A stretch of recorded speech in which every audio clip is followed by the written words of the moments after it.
Сегодня в Коми торжественно открыли Центр подготовки операторов беспилотных авиационных систем.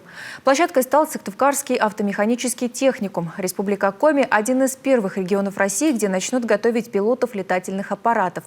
Первая группа из 25 человек приступила к занятиям 1 сентября. Конкурс на одно место при поступлении составил 7 человек. Татьяна Супряткина ознакомилась с возможностями центра. 3, 2, 1, старт! Центр подготовки операторов беспилотных авиационных систем. Новое направление в обучении студентов. Специалисты по управлению дронами – одни из самых востребованных на рынке труда. Летательные аппараты сегодня спасают жизни наших бойцов на фронте. Но такие кадры нужны и на гражданке. Мы с вами видим, что сегодня, по сути, совершенно другая стала война с использованием высоких технологий, в первую очередь беспилотных летательных аппаратов. Ну и думаю, что все-таки мы сегодня с вами думаем о будущем, и открытие столь значимого центра по обучению ребят, все-таки мы будем готовить наших ребят для работы на созидание и на мирное будущее.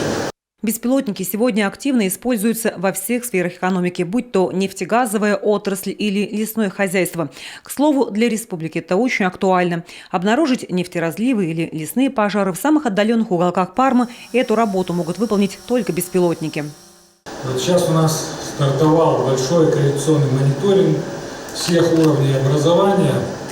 И, конечно, основную такую часть и интерес у нас вызывает уровень профессионального образования, уровень СПО, уровень высших учебных заведений. И вот, коллеги, мы столкнулись там с такой ситуацией, когда мы понимаем, что очень много программ в техникумах, в колледжах, очень много разных программ в высших учебных заведениях. Какие-то программы нам достались еще из Советского Союза, какие-то программы родились в стенах наших университетов, в том числе колледжей, в новой нашей действительности. А появляются программы, которые нужны нам обязательно вот в той реалии, в которой мы сегодня живем. Поэтому этот центр, здесь уже сказано, я не буду цитировать, несмотря на все перечисленное, край, республика имеет большие территории, и, наверное, здесь это направление будет очень востребовано. 25 человек – будущие операторы беспилотников. Эти студенты прошли жесткий конкурс при поступлении. 7 человек на место. Не побоялись тяжелой профессии девушки. В группе их 3. В будущем я себя вижу первым пилотом Боинга 747. У каждого студента будет практика на предприятиях, уже заключены соглашения. По окончанию техникума это будут квалифицированные специалисты с практическими навыками и инженерными знаниями. Очень высокий средний балл получился, больше 4 баллов аттестата. И тогда мы, проговорив с абитуриентами, с их родителями, предложили еще открыть группу за счет средств, за счет платную группу обучения.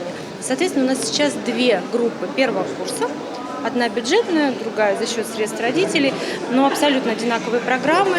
Не просто было и в части подготовки кадров, потому что все-таки это практическая составляющая. Но, как выяснилось, достаточно много предприятий у нас на территории Республики Коми, кто владеет этими технологиями, кто сам имеет соответствующее образование. И поэтому мы наполнили нашу программу обучения такими кадрами.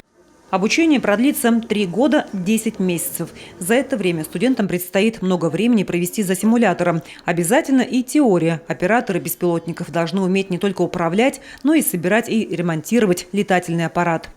Первый год они проходят обучение общей программы, а 3-4 курс изучают специализированные дисциплины, такие как психология, метеорология, управление аппаратами, программирование, пайка. То есть это входит в программу обучения. Конечно, основное направление, основной упор делается на управление, чтобы они могли, так же как и водители, быть первоклассными операторами и управлять беспилотными летательными аппаратами. Новый центр открыли в рекордно короткие сроки. В течение нескольких месяцев подготовили преподавателей, обустроили кабинеты и оснастили оборудование.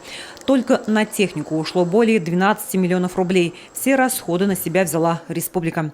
Татьяна Супряткина, Артем Соколов, телеканал Юрган.